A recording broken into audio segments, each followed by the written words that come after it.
Disney has put out a lot of false information and fake timelines regarding what's been happening to the Walt Disney Corporation, as well as what's happened in the litigation. And to correct for this, to fix the error that mainstream media has where they are not providing you with correct information, with a proper timeline, and with the full context, I took it upon myself to create a full timeline of the failures of Disney, including both their litigation and financial failures, which come together to paint a full picture of the horrible state of the Walt Disney Corporation, or perhaps we should call it the Iger Corporation, due to his central hand in all of this. So we're going to walk through together the proper timeline in analyzing the recent financial and legal woes. This is going to go into both the state and federal cases and lead up through the present day. This is, of course, filmed on June 1st in the United States, June 2nd over here in Korea. So there will be updates to this timeline as it goes on. And I will note for all of you, you will be able to, after this video finishes, you will be able to find this full timeline PDF on my legalmindset.locals.com. It's available for supporters, so you can go there and check that out or download it if you are interested. So let's just jump right into it here with the beginning of the timeline. This is what I call the Disney failure timeline. It is their financial, business, and litigation woes. So it all kind of comes together to paint a picture of what the bad things that are happening for Disney. So let's go back to 2020. February 25th, Bob Chapek is named as the CEO to replace Bob Iger. However, Bob Iger keeps a very cushy, high-paid consultant job with an office inside of Disney. So Bob Iger, while he steps down as CEO, he does not leave the Disney Corporation. Now, following this, right in September 17th, you have Mulan bombing in the box office. Now, I'm going to cover a lot of different movies bombing in the box office, but it's important to understand that these things add up. Right now, we're going to have a string of 3 movies that are going to add up to a significant amount. So Mulan is the first big bomb under Chapek. So that bombs in September 27th, losing $150 million. That is followed up on the July 28th, 2021, with Jungle Cruise bombing and losing $151 million worldwide. And then March 1st of 2022, you've got Turning Red, very, very insensitive to Asian culture, I'll just say that, bombing in the box office and losing $167 million. So you got 3 bombs in a row, adding up to quite significant dollars there over the span of about a year and a half. So then we fast forward another, 7 days after Turning Red fails to the Florida government passing the Parental Rights and Education Bill, which prevents sexual discussion as part of class curriculum for children grades K through 3, so kindergarten through 3rd grade. Now, this is immediately widely misquoted, widely misstated by the media. Opponents come out there and label it in a derogatory manner, which is still taken upon by the liberal media and their allies to this day. A great sign of whether or not media is biased is by how they call this. This is the Parental Rights and Education Act. Any other name is a biased framing of this bill because it's incorrect as to the functionality of this bill under Florida law. Now, March 9th, so starting immediately after the day after to the 22nd, and I lumped this together because frankly, it's all kind of going on. It's all kind of chaos for those days in Disney. And I just put it as uproar at Disney. Now, Iger tweets opposition to the bill. So Iger makes a political statement once again from inside of Disney HQ. Obviously, his opinion has huge sway over that. And he's implemented a lot of DEI, diversity, equity, and inclusion. And part of that is these workers have formed these community groups, including these action groups like LGBTQ, such social justice action groups, which strike, which rally, which protest within Disney and cause a lot of commotion for Bob Chapek. So after that, Bob Chapek is kind of forced to make a statement, kind of didn't have a choice at that point. And he makes a statement disapproving of the action in Florida and halting political donations in Florida. So that proceeds in March. Now, March 28th, DeSantis just goes ahead and signs it. He really doesn't pay much mind to Disney causing a racket or Iger stating opposition. So they just move forward with that. Now, on April 21st, after further statements, Florida decides to sunset 6 special districts, not just Reedy Creek, but 6 entire districts that were created in the 1960s. So to sunset, by the way, which is my beautiful image of the sunset here, it means to have them expire. So these districts did not have an expiration date, but they were given an expiration date by the Florida government, which is July 2023. Now, what they can do is, and they could have done this of their own volition, they can apply again to reform the district. Disney had the power, because they had over a year, right, a year and some change, to apply for a new district. They could have done that within their power. And actually, the same day, I will say, I post a video supporting the disbanding of RCID on the very same day and giving multiple valid reasons why it should not exist. And I say this not to toot my own horn, although that is partially the case here, but it's because Disney, in multiple lawsuits, multiple statements, says there's no valid reason for getting rid of RCID. Well, even back then, and if you look at my playlist, my Disney versus Florida playlist, I've added it to that playlist. You can go back and find that video I put out on April 21st, the same day, where I give multiple valid reasons why it should not be there, why it's not fair for Disney to have this district. All there needs to be is one valid reason for them to disband RCID, and there are so many. That's all the government needs to sunset these districts. And mind you, they didn't just sunset RCID, Reedy Creek Improvement District. They sunsetted 5 other districts. So there was not just RCID impacted here, but all of them. It cannot be retaliation if it includes multiple parties. And even if it is, by the way, if there's a legitimate reason, it's completely permissible. That being said, moving over to the April 25th, 2022, the media and the Democrats cry about the RCID bond debt. There's that article floating out there from a lawyer who knows nothing, who says, oh, it's impossible to unwind these bonds. It's contractually impossible. Well, none of them know what they're talking about. That day, I posted a video explaining the bond debt, explaining how under Florida law, it can never go to anybody except for those Disney property owners. It is not allowed to go there. And I state that either it's going to go to Orange County and they'll levy it specifically on that property, or they'll create a dependent special district, which will govern that area for the sole purpose of administering the bond debt. It will never become a general obligation of the citizens of Orange and Osceola County or Florida taxpayers as a whole. And I make that very clear. Of course, people go on for months to whine and complain about that. But I also state in that very same video that what will likely happen is DeSantis will reform the district and pass that debt on. Well, we'll see what happens. But lo and behold, I was right eventually. So a couple days later, so on May 5th, Florida residents, this is residents of Florida, try a federal lawsuit against DeSantis for First Amendment and due process grounds. Now, these grounds are exactly the same as Disney. So 3 out of 5 of Disney's claims are First Amendment and due process in their new lawsuit. Those are the exact same claims that were tried and failed. We'll talk about that in a second. With these residents, they tried to say, oh, it's not fair. This is stifling speech. This is horrible. It's due process violation. Well, literally 6 days later, May 11th. So they filed on May 5th. And within 6 days, the judge blows them out of the water. The judge dismisses the case, saying the residents lack standing, so they weren't directly damaged, which also Disney, had they filed at the time, would have lacked standing as well. They would have had their case dismissed. The federal court lacks standing, which is very valid here, because this is a state law issue. And this ruling said, hey, disbanding a district regarding the state's delegation of its own power, that's a state issue. It's not a federal issue. It does not belong in federal court. And that's what they said right there. And they also added that the case was not ripe because at that time, the district did not sunset till July of 2023. Actually, I believe it was June. So let me correct this in the record. I'll fix this up. But that being said, all 3 reasons there. Now, that ripeness argument, that's not going to apply to the Disney federal lawsuit, but the other 2, well, that would apply. Disney really doesn't have standing to bring a case, and on top of that, federal court should not be handling that. So of those reasons to dismiss that case, 2 of those really apply in the present case with Disney and DeSantis in Florida and the district, the federal case. So let's go on to June 15th.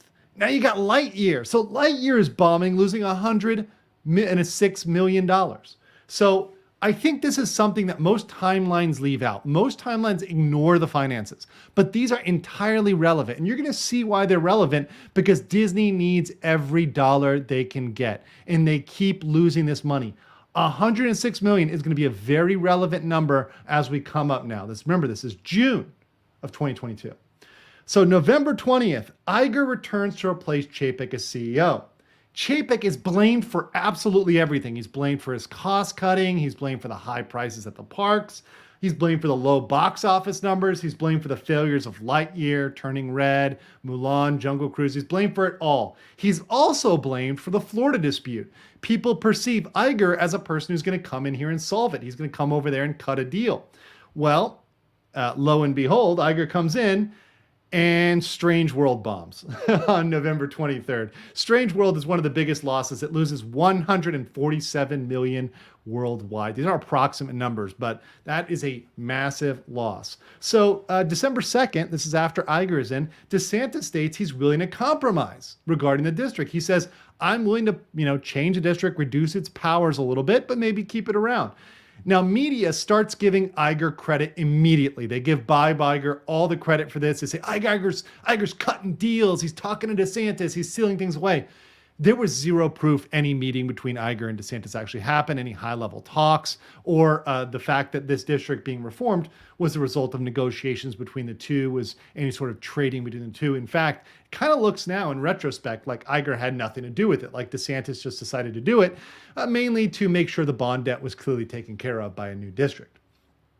So then in January, a month later, January 6th, DeSantis states he's going to replace the RCID, the Reedy Creek District, with the CFTOD. So he's going to reduce the powers of the district and he's going to appoint the members. So the Florida government, himself, his cabinet, are going to appoint the members to the CFTOD. Reminder, this is normal. Most multi-county districts are appointed by the governor. In fact, all of them have their initial members appointed by the governor. That is standard for multi-county districts. Nothing weird about this. Of course, the mainstream media, which knows nothing about special district law, myself being a special district attorney here, of course, starts flipping out and going crazy about this fact, but nothing weird about that at all. By the way, if you guys want to go crazy, make sure you smash that like button. And please, if I have not earned your subscription, I hope today is the day that you guys subscribe. We are almost at 100K, and I hope the work I put into this is worthy of a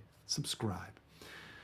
So February 8th, there is a rushed meeting of the RCID.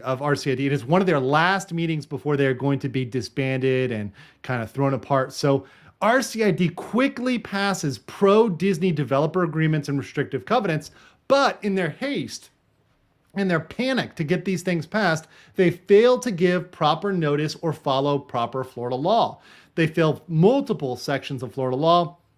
They don't give consideration. They illegally delegate governmental powers, i.e. Reedy Creek, a public entity's powers, to a private entity. All this is illegal. They don't follow the statutes. They don't follow the rules. They also have issues with their adoption of the comprehensive plan. They don't properly notice that. They don't properly put that information in the agenda. So all of these things are improperly done at the February 8th meeting. But of course, Disney is secretly thinking they got a W. They're secretly thinking they got one up on Florida.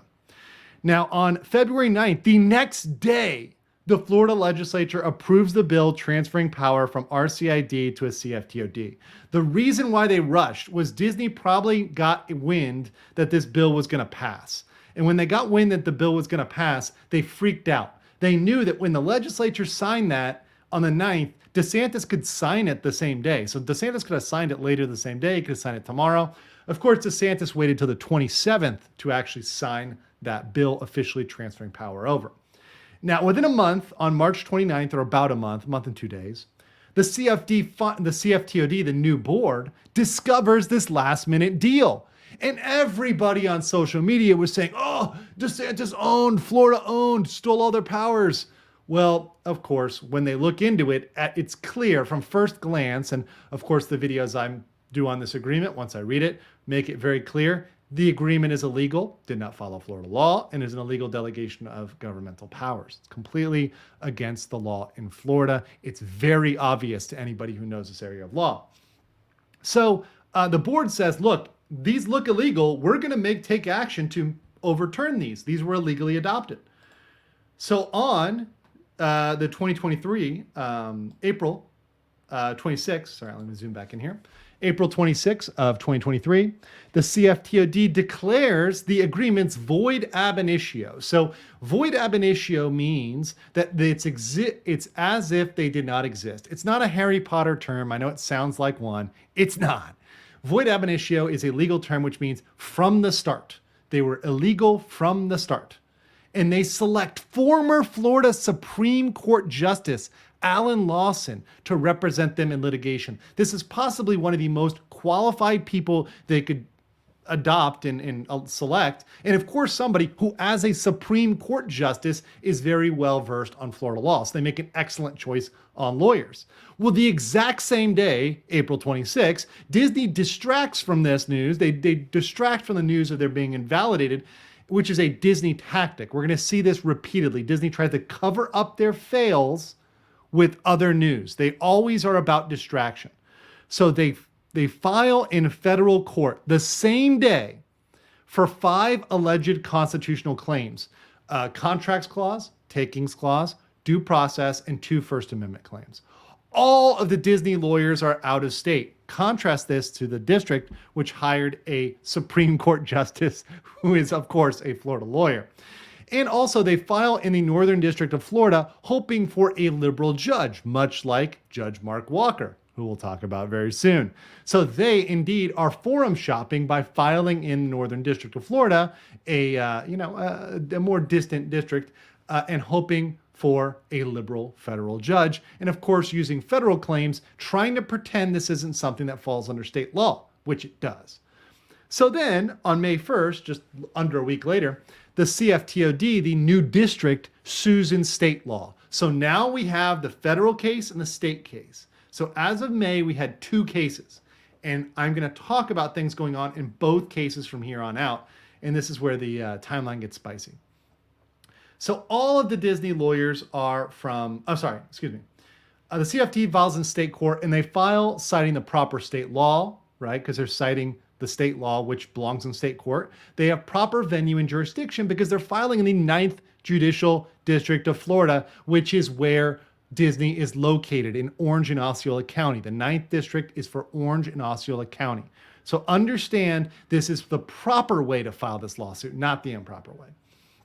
Now, the Florida legislature on May 3rd, 2 days later, approves the Florida Department of Transportation having authority for safety inspections over the monorail, or monorails in general, all over Florida, which includes Disney's monorail, which transports 150,000 people a day, and in the past has had accidents, including a fatality. So they've had a fatal accident as well as other accidents with the monorail in the past. So they said, look, instead of Disney inspecting this themselves, and of course, Disney is never going to find themselves at fault, we, the Department of Transportation, are taking over this. I think it's incumbent upon the state to ensure the safety of 150,000 people and take that seriously, because clearly Disney has not been doing a good job in the past.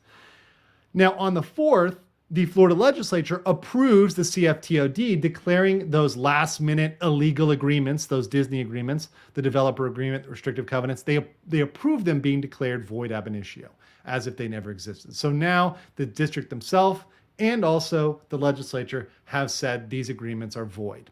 So on the 8th, 4 days later, Disney amends their complaint, and they add the bills passed on the 3rd regarding the monorail, and on the 4th, regarding the legislature invalidating their agreements, to their federal complaint. So now the federal complaint pretty much contains everything Florida has done, period.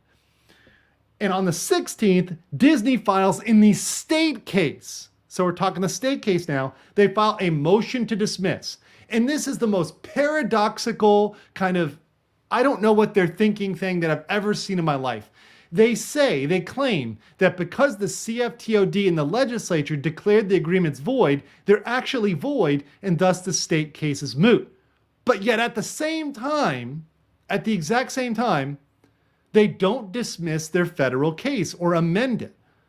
Now, mind you, of those claims, 4 out of 5 of Disney's claims would go away if those developer agreements are void. They would only have one, and their weakest claim remaining, which is a very weak First Amendment claim, which would 100% they'll fail on, just like the residents. So they only have that one claim left if those agreements are void. So, but yet Disney hasn't amended their complaint. So because of that, they're kind of trying to have it both ways. Disney wants their cake and eat it too. Really ridiculous. And that's on May 16th. Now, mind you, what else happened on May 16th? Let's see what Disney was trying to cover up. And this is where finance and business tie together with litigation. Pay attention. May 16th, the same day, the exact same day, Comcast CEO Bob Roberts declares that Disney, in his words, these are his words, Disney will need a big paycheck to buy out Comcast's 1/3 stake of Hulu. So what they're saying is we are exercising our option to force Disney to buy Hulu. And Disney has to take that option by the first of the year. So at the beginning of 2024, Disney needs the money to buy Hulu. So Disney is in big trouble because what this means is in dollars and cents, this is going to require Disney between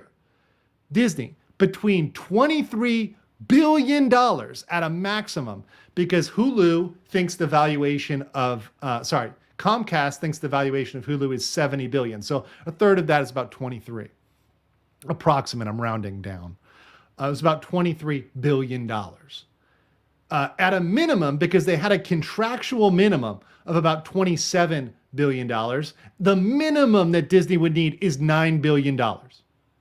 And spoiler, we're going to get to this, Disney does not at this time have $9 billion. Now, a day later, more news involving Bob Chapek. It's really interesting how Bob Chapek is this convenient distraction. So on May 17th, the stockholders sued Chapek over the Disney stock price. But interestingly, they avoid blaming anything on Iger. In fact, they hold Iger completely blameless, despite the fact that he was at Disney the entire time. And they limit the case to 2022 claims. So they're not talking about the 2023 claims. They're talking about 2022. Very interesting there. And then the 18th, 2 days later, so 2 days after Comcast has said, you're going to need a lot of money, they announced the closing of the Galactic Star Cruiser. So in case you didn't know, in case you're living under a rock, the Galactic Star Cruiser is the themed hotel costing between $5,000 to $6,000 for 2 nights without any of the original trilogy characters except for Chewie, right? Okay, Chewie's around, that's it. But it's got none of the original trilogy characters. You got maybe Rey up in the hizzy, and that's about it. You're paying $5,000 to $6,000. It's out of the reach for the regular American, for the average American, average Joe. And they announced they're closing it. On the same day, May 18th, once again, 2 days later, after they've been told by Comcast, they're going to need to come up with that minimum $9 billion, but maybe $23 billion. Disney announces they're pulling out of the Lake Nona project, which is an $870 million project in Lake Nona, which is a new development in Florida. However, as I pointed out on my stream, this project is 2/3 funded, $600 million approximately. That's rounding up, but approximately 2/3 funded by taxpayer subsidies. The state of Florida and the taxpayers within Florida are paying for the majority of this bill. So everywhere where you see $1 billion, which by the way is people rounding up in a gross manner. So every time you see $1 billion, remember 2/3 of that is funded by taxpayers, Florida taxpayers. Disney was never going to pay that entire amount. They were always going to get that money back. So mind you, they're pulling out even of that, even of a deal where they're only going to have to put up 1/3. They don't have the money anymore because of the Comcast. Of course, nobody talks about that. The mainstream media buries it and they treat it as if it's a reaction to the litigation. They try to tie the litigation with the business. You guys seeing this? You guys seeing why the financial, the business, and litigation go together? These all are coordinated moves. These are not moves that are made in isolation. These are moves that are made together. They're synchronized. So May 18th, at this point, it's estimated by my good friends Valiant Renegade and Mexican Iron Man that Disney only has approximately $200 million in working capital. Now, remember those failed movies earlier? And I'm going to go back for a second here so you guys see. Remember those failed movies? Let's go back to, for example, Strange World. Lost 147 million. Lightyear, 100 million. Mulan, 150. 151 million for Jungle Cruise. 167 million. Each of those movies lost about as much money as Disney has in working capital. Disney is broke. Disney is absolutely flat broke. They cannot afford future losses. They cannot afford loans. I mean, they can't really afford to go out there. They're really leveraged and they're working on a shoestring right now. So one day later, they shift the narrative. DeSantis moves to disqualify. Actually, DeSantis shifts the narrative, but we'll see they get it back in a second. So DeSantis moves to disqualify Judge Mark Walker. He's the guy with the bow tie you've seen and we've talked about, in a federal case due to 2 biased statements in prior cases. Judge Mark Walker, out of nowhere, as if he had Tourette's or DeSantis derangement syndrome, as I'll call it. Just like Trump derangement syndrome, there's DeSantis derangement syndrome. He has previously ruled multiple times against DeSantis. He has a bone to pick with DeSantis. And he, out of nowhere, said, oh yeah, like DeSantis retaliated against Disney, out of nowhere. Just out of nowhere. Just brought that up, matter of fact, as if it was a factual thing. So they moved to disqualify him. Totally proper under the law. Of course, on May 26th, Disney responds. So Disney responds to that motion to disqualify. They love Mark Walker. They want a biased judge. The biased judge is Disney's best chance. And of course, I got my Minnie Mouse jail photo there. I really liked that one when I found it. So June 1st, we had, as I reviewed, Judge Mark Walker in an emotional temper tantrum of a ruling. He denies DeSantis motion to disqualify, but in the same ruling, recuses himself over a third cousin owning 30 shares of Disney stock, which stops appellate review. What this means is that if he had ruled against DeSantis, this would probably have had some sort of appellate review at some point, if not immediately. That's a big point of contention afterwards. So he didn't want to be overturned. He didn't want to be, punished for that, by a higher court. So therefore he said, I'm not fired, I quit. It's the judicial equivalent of I'm not fired, I quit. It is the most emotional, triggered ruling, emotional damage all over the place that I've ever read in my life. If you haven't seen that, please go back and look up my temper tantrum video, which is absolutely great. I go through all of that. It's a live video. There'll also be a clip coming out soon. So on the same day, we discover that the federal case has been assigned to Judge Alan Windsor, who is former Solicitor General of Florida. He's also a UF law grad, and he's a Trump appointee. So he is somebody that definitely is not coming from the same background. Now, that's no guarantee that it's a shoe-in for DeSantis. It doesn't mean that DeSantis is going to get the W no matter what. He may just be impartial, which is great. He might even be slightly biased against DeSantis, but I don't think to the same degree as Mark Walker, who clearly was unwilling to hold a fair trial. Also, so coming up, some things on the litigation timeline, on the timeline to look forward to, some future fails for Disney. We have to look forward to, in the near future, a ruling in the state case on Disney's motion to dismiss. Disney has filed a motion to dismiss. There's going to be a ruling on that. Now, also, DeSantis has to respond to that. So we're going to have a response as well in a state ruling. So I'm looking forward to hearing and seeing both of those and covering those on this channel. These are things you guys can look forward to on this channel. Also, we need Disney's answer in the state case. So after their motion to dismiss is dealt with, after it fails, they're going to need to answer. They're going to need to actually respond in the state case. So I'm very interested in how these out-of-state lawyers, these lawyers who know nothing about Florida law, are going to respond trying to use Florida law. It is going to be comically bad. I'm going to eviscerate it. I know already. They have nothing. They have no citations they're going to be able to pull to respond. So it's going to be glorious to see how they respond in this case.